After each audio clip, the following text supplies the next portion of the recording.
कोल्हापूर शहराला लागून असणारं करवीर तालुक्यातील कळंबा हे सुमारे 20,000 लोकवस्तीचं गाव आहे. कळंबा ग्रामपंचायतीचे कर्मचारी गावातील दररोज सुमारे 1,000 किलो कचरा संकलित करून तो ट्रॅक्टर, ट्रॉली आणि टिप्परच्या माध्यमातून स्मशानभूमीजवळ असणाऱ्या जागेत टाकत असतात. या कचऱ्यावर प्रक्रिया करण्यासाठी कोणतीही व्यवस्था नसल्यामुळे या परिसरात कचऱ्याचे ढीग साचत आहेत.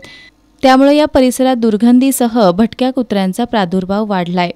यावर कायमस्वरूपी उपाययोजना म्हणून या ठिकाणी सेंद्रिय खत प्रकल्प उभारणीसाठी कळंबा ग्रामपंचायतीच्या वतीनं जानेवारी महिन्यात जिल्हा परिषद प्रशासनाकडे 15व्या वित्त आयोगातील 25 लाखांचा निधी मिळण्याबाबतचा प्रस्ताव पाठवण्यात आला होता.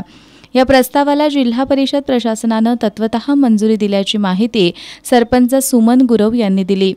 अवनी संस्थेच्या सहकार्यातून हा प्रकल्प उभा केला जाणार असून गावातून दररोज संकलित केल्या जाणाऱ्या ओल्या कचऱ्यातून 100 किलोहून अधिक सेंद्रिय खत निर्माण होईल.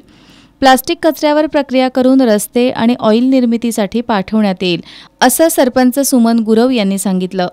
कचऱ्याची समस्या दिवसेदिवस वाढतच आहे. 15 वित्त आयोगातून 25 लाखाच्या निधीची तरतूद केलेली आहे.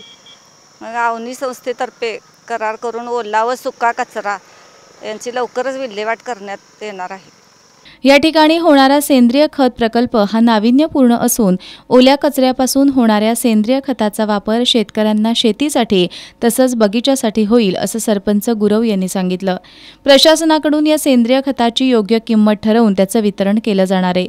लोकसभा निवडणुकीची आचारसंहिता संपल्यानंतर या प्रकल्पाचं काम सुरू केलं जाईल, असं सरपंच गुरव यांनी सांगितलं.